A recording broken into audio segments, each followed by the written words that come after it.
21년 9월 멤버십 특강 시작하겠습니다. 절친분들 잘 지내셨죠? 오랜만입니다.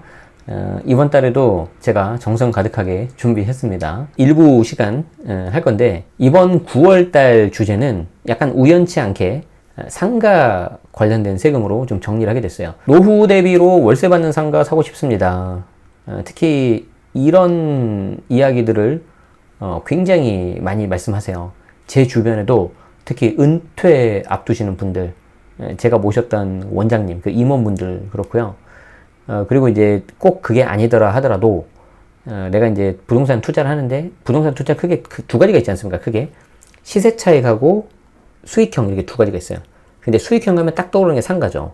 그리고 상가를 가지고 월세를 받아서 내가 좀 이걸 현금으로 좀 만들어 보고 싶다. 누구나 가지고 있는 그런 꿈입니다. 게다가 주택 규제도 강화되어 있기 때문에 거기에 대한 니즈가 훨씬 더 커졌는데, 저는 상가는 수익형이 많긴 하지만 시세 차익도 저는 가능하다고 생각을 해요. 보통 꼬마 빌딩 10억에서 50억 하거든요.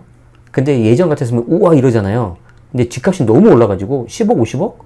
해볼만 한데 이렇게 나와요 지금. 여러분들이 상가 세금 관련해서 알아야 될 내용은 일단 첫 번째 명의입니다. 개인 사업자로 할 거냐, 법인 사업자로 할 거냐. 법인 사업자를 염두에 두시되, 법인 관련된 내용이 너무 어렵고 내가 좀 부담된다 그러면 개인 사업자 하십시오. 일단은 내가 빨리 해서 돈을 버는 게 더 중요하니까. 그쵸? 자, 그 다음 취득세. 취득세는요, 법인명으로 했을 때 취득세 중과가 있습니다. 그것만 피하시면 됩니다. 그래서 법인으로 했을 때 그것만 좀 조심하시면 되고요. 그런 게 너무 어렵고 나 잘 모르겠다 그러면 개인으로 하시면 됩니다. 자, 그 다음 보유세 이슈 없습니다. 재산세 그냥 내면 내는 거고요. 종부세는 어차피 안 나와요. 나올 수 있는 해당사항 되는 경우가 거의 별로 없습니다. 신경 안 써도 됩니다. 자, 양도세도 크게 이슈 없습니다. 개인 명의 같은 경우는 장특공 가능하지만 이게 해봤자 30%예요. 물론 경우에 따라서는 굉장히 큰 금액의 절세가 될 수 있지만 그것보다는 양도차익 10억 넘어가면은 45% 나와버리거든요. 그렇기 때문에 오히려 이 경우에는 장특공보다는 법인으로 하는 게 더 유리할 수 있다. 양도세 부분만 보면 법인이 훨씬 더 유리해요. 자, 그리고 의외로 여러분들이 조심해야 되는 게 부가가치세입니다. 오늘 명사초청 특강 들어보셨죠? 부가가치세 특히 이게 개념이 되게 헷갈리고요. 제가 세금 관련된 세무사 자격시험 공부했을 때도 2000페이지 책 중에 무려 반 정도가 법인세고 1000페이지, 나머지 반에서 한 30%, 한 40%, 한 300~400페이지 밖에 부가가치세 얼마 안 돼요. 근데 실무 가면은 굉장히 복잡한 내용들이 많아요. 헷갈리고. 그래서 부가가치세는 특히 여러분들이 주택을 많이 해보셨기 때문에 이게 잘 모르시잖아요. 부가가치 상대적으로. 저도 어쩔 때는 헷갈려요. 그렇기 때문에 요거 좀 조심하셔야 됩니다. 아시겠죠? 그래서 요 5가지 꼭지 정도 알면은 그냥 상가 끝납니다. 중요한 거는 내가 자금이 얼마나 융통할 수 있냐, 그리고 어떤 물건을 사야 되느냐, 그리고 실제 좋은 물건이 나왔을 때 내가 지를 수 있냐 없냐, 이것만 아시면 됩니다. 얼마의 자금을 제가 들여서 어느 정도의 큰 규모를 잡았고 어느 정도 나는지는 뒷부분에 가봐서 분위기 좋으면 한번 하겠습니다. 말하겠습니다. 우리 PD님은 거기는 잘라주세요. 자, 상가세금 한눈에 봅시다. 취득세 중과만 조심하십시오. 법인 사업자이신 분들만 조심하시면 됩니다. 잘 모르시면은 아까도 말씀드린 것처럼 개인 사업자를 하십시오. 보유세 이슈 없습니다. 재산세는 그냥 다 내는 거니까 그냥 내시면 됩니다. 양도세 장기 보유하면 개인이 조금 유리할 수 있는데 이게 양도 차익이 아주 크지 않았을 때입니다. 근데 여러분들은 그래도 양도 차익 좀 오히려 큰 게 낫죠. 그렇기 때문에 그런 거 고민하면은 오히려 개인이 다소 유리하다기보다는 법인이 더 유리할 수 있습니다. 자, 그리고 취득, 보유, 양도 이 세 가지 전체에 대해서 모든 단계에 있어서 이 VAT 부가가치세가 나옵니다. 그래서 VAT가 이제 Value Added Tax잖아요. 부가가치세. 그래서 부가세하고 부가가치세 엄밀히 말하면 좀 다른데 보통 이제 편의상 부가가치세라고 너무 기니까 줄여서 부가세라고 하거든요. 근데 있지만 우리는 정확한 용어는 부가가치세다. 요거를 좀 알아두시면 좋겠습니다. 그리고 이제 이 모든 단계에 있어서 이제 명의 이슈가 반드시 존재한다.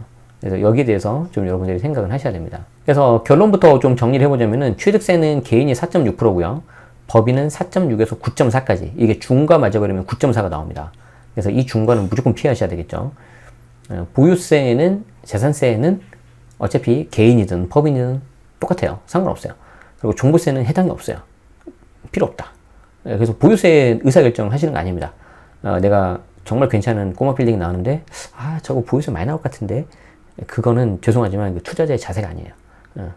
그렇게 생각하시면 안 된다겠죠. 정말 괜찮은 게 나오면 100억짜리다.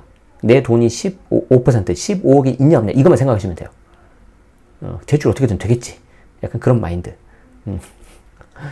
그리고 이제 양도세.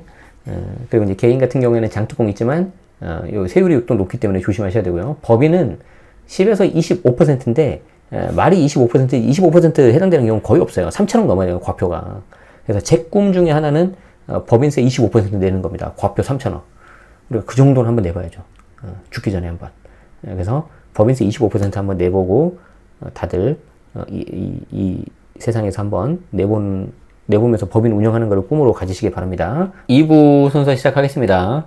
최근 들어서 인기가 점점 높아지고 있는 2부입니다. 1인 기업을 운영하면서 알아야 되는 내용들 중에서 실제 제가 해본 내용 위주로 설명드립니다. 자, 1인 기업가의 SNS 활용법, 블로그와 유튜브 중심으로 설명드리도록 하겠습니다. 반드시 블로그나 유튜브 안 하셔도 돼요. 하지만 자신을 알릴 수 있는 SNS나 플랫폼은 최소한 하나는 있어야 된다. 이게 뭐냐면은 어떻게 보면은 약간 온라인상에 여러분들이 여러분만의 건물을 지은 거거든요. 우리 앞에 일부 시간에 건물주 꼬마 빌딩 봤었죠. 근데 그건 우리가 오프라인이잖아요. 이 오프라인을 온라인에다가 만든다고 생각을 해봐요. 온라인에다가. 그래서 내가 3층짜리 온라인 건물을 만들었는데 1층엔 블로그가 있어. 2층엔 유튜브가 있어. 3층엔 뭐 인스타가 있어. 생각만 해도 좋지 않아요? 가지고 1층, 2층, 3층에 사람들이 계속 오는 거예요, 이렇게. 너무 좋죠. 그래서 그거를 한번 상상해 보시면서 한번 해보자고요. 근데 저도 뭐 전문가가 아니에요. 그냥 제가 해왔던 거 위주로 그냥 하는 거예요. 그래서 제가 그냥 비전문가로서 말씀드리는 거니까 부담 없이 들으시고요. 제 개인적인 생각이라는 거 잘 봐주세요. 일단 네이버 블로그는요, 아시는 것처럼 텍스트 기반의 아주 글 작성에 용이하죠. 블로그 특집도 제가 했었죠. 몇 월 달에 했었죠. 그래서 블로그 잘 활용하는 법. 그래서 여러분들 중에서 내가 좀 글쓰기가 편하거나 특정 주제에 대해서 내가 좀 깊이 있게 분석하는 거 좀 자신 있다, 이러신 분들은 블로그로 가셔야 돼요. 우리 명사초청 특강에도 나오신 그 이장원 세무사님 계시죠? 토지 관련해서. 근데 그분도 영상도 하시고 책도 쓰는데, 제가 이제 오늘 이승현 회계사님도 그렇고, 블로그, 유튜브 같은 거 하세요 라고 하면은 이장원 세무사님은 자기는 글 쓰는 게 더 쉬워서 블로그를 하겠다. 근데 블로그보다도 그분은 책을 벌써 한 5권인가 쓰셨더라고요. 엄청. 하고 막 계속 선물이 와요, 저한테. 책 썼다고. 그리고 되게 놀랬는데, 자기가 잘하시는 거 아시죠? 잘하시는 거. 제가 2부 순서에서 항상 한결같이 말하는 게, 좋아하는 거보다는 잘하는 거 하는 겁니다. 잘하는 거.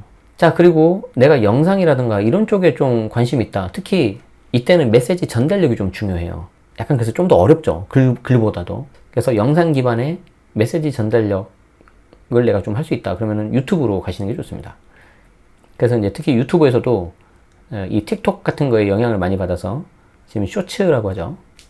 이런 짧은 동영상을 공략 중인데, 그래도 저는 이 짧다고 다 좋은 건 아니라고 생각을 해요. 뒤에 그런 얘기를 해드릴게요.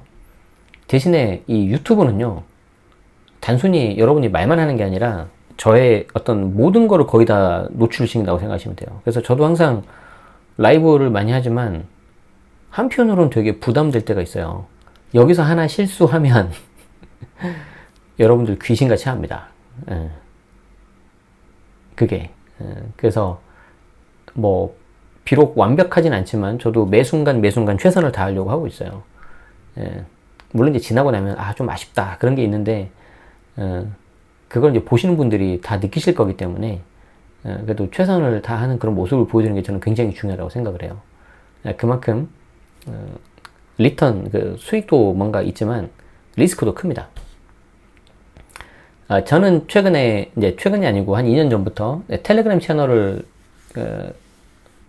운영을 하고 있는데, 벌써 한 5,700명 정도 되더라고요. 물론 이제 다 보시는 건 아니겠죠. 제가 이제 보면은 한 10%, 20% 정도만 보시는 것 같아요. 그런데 좋은 게 뭐냐면, 사실은 이 텔레그램 채널 같은 경우는 제가 기사 같은 거 보면서 잠깐 메모하려고 저장하려고 이렇게 했던 거였어요. 카톡 같은 거에다가. 근데 카톡은 너무 휙휙 넘어가고 나 혼자 하는 건데 잘 보지도 않고 그래가지고 텔레그램을 딱 하니까 이게 너무 좋은 거예요. 그래서 나 혼자 보느니 어차피 돈도 안 들어가는데 다른 사람도 보게 하면 좋겠다 그 생각이 들어가지고 그냥 텔레그램을 다 공유하고 있는 거죠. 그리고 이제 가끔 가다가 여기서 이제 홍보도 할 수 있으니까 제가 물론 이제 홍보만 계속 나오면 좀 안 좋겠죠. 그리고 좀 여러분한테 죄송할 수 있지만 텔레그램이 좋은 게 일방향 원웨이거든요. 원웨이. 이걸 만약에 제가 5,700명을 가지고 뭐 밴드나 카톡 단톡방을 만들었다? 저 아무 일 못합니다. 맨날 질문 올라오고요. 뭐 그 질문 그 보느라고 여러분들도 그냥 막 눈이 아프고 그래가지고 저한테 현재는 그거는 이제 안 하고 있고요. 물론 이제 정규생들은 이제 밴드를 하죠. 자, 그리고 인스타 같은 경우에는 아시는 것처럼 사진하고 이제 이미지 중심이죠. 그리고 여기도 이제 릴스라고 해가지고 짧은 동영상 계속 하고 있는 거고. 제가 봤을 때는 이 퍼스널 브랜드의 거의 정점이 아닌가, 이 인스타는. 그런데 이 인스타에 맞는 사람들이 있어요. 죄송하지만 우리 같은 일반인은 좀 그렇고요. 이 셀럽들이 맞습니다. 셀럽들. 네, 셀럽들. 이 사람, 셀럽들이 사용하기 좋은 SNS가 제가 봤을 때 인스타입니다. 근데 우리는 그냥 다 평범한 일반인들이잖아요. 그래서 뭐 우리 아는 지인들이라든가 이런 분들 통해서 보는 건데 뭐 똑같은 일상을 공유를 해도 예를 들어서 제가 팔로잉 하고 있는 셀럽이 이병헌 씨가 있어요. 이병헌 씨가. 근데 뭐 이병헌 씨를 뭐 아주 막 좋아하고 그런 제가 팬까지는 아닌데 우연히 보다가 그분의 그 인스타를 봤는데 그 사진이 너무 잘 나온 거예요. 너무 멋있는 거예요. 그래서 그냥 그 보는 것만으로도 그냥 약간 힐링이 되는 느낌? 가지고 그냥 참고로 저 뭐 이상한 취향 없습니다. 저 여자 좋아합니다. 가지고 팔로잉을 하고 있고 정용진 부회장은 최근에 계속 막 뉴스에 나오고 하니까 뭐 심심해서 한번 팔로잉 해봤어요. 아까 그래서 좀 이런 셀럽한테 좀 더 맞는 채널이 이거 아닌가 이렇게 생각이 들어요. 이번 달 특강 어떠셨습니까? 도움 되셨나요? 예, 감사드리고요. 도움 되셨다면 여러분들 플랫폼에도 한번 후기 간단하게나마 남겨주시고 남겨주신 후기 있으면 꼭 저한테 댓글 남겨주십시오. 그러면 제가 블로그면 이후 추가하고요. 유튜브라면 저도 구독하겠습니다.